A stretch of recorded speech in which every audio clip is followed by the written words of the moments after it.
शिया मरकजी चांद कमेटी के सदर मौलाना सैफ अब्बास ने प्रयागराज में माघ मेले के दौरान शंकराचार्य स्वामी अभिमुक्तेश्वरानंद सरस्वती के साथ हुई बदसलूकी पर मजम्मत की है।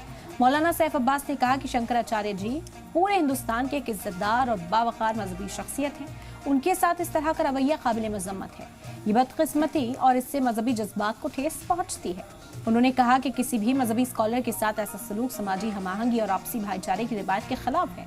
मौलाना सैफ अब्बास ने सरकार से मांग की है कि इस पूरे मामले की संजीदगी से तहकीकात की जाए और अगर जिला इंतजामिया की जानिब से कोई चूक या गैर मुनासिब कदम उठाया गया है तो फिर उस पर कार्रवाई की जाए।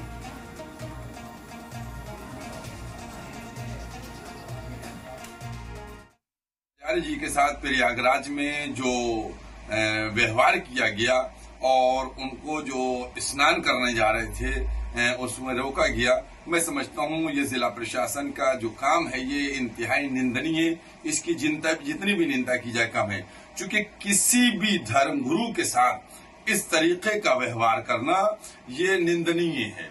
और मैं समझता हूँ कि जो हमारे शंकराचार्य जी स्वामी अभिमुक्तेश्वरानंद जी हैं, ये फकत किसी एक पीठ के नहीं बल्कि हिंदुस्तान की पूरी जनता के लिए सम्मानित है। और हिंदुस्तान के अंदर यही एक खुसूसियत है कि धार्मिक किसी भी धर्म का कोई व्यक्ति हो, लेकिन उसका सम्मान जो है वो हर समाज का व्यक्ति करता है। तो इस तरीके से अगर उनके साथ दुर्व्यवहार किया गया है, इसमें फौरन हुकूमत को चाहिए कार्रवाई करे।